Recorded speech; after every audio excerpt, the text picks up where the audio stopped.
Hi there and welcome to Crushit. Today I have two lighters.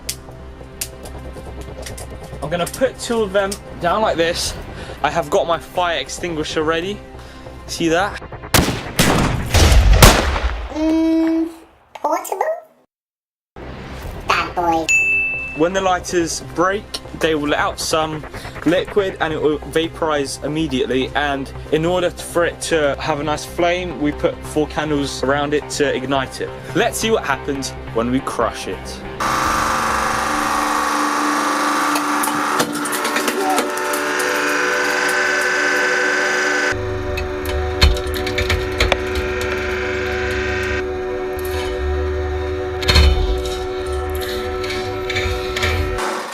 That was sick.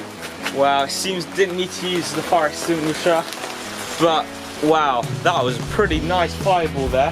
Both of them I think cracked, yeah, and let out quite a lot of liquid which turned into gas. The candles kept burning except for one, and yeah, that was a pretty nice explosion. So that is what happens when you crush 2 lighters with a hydraulic press. Thanks for watching and we'll see you in the next video.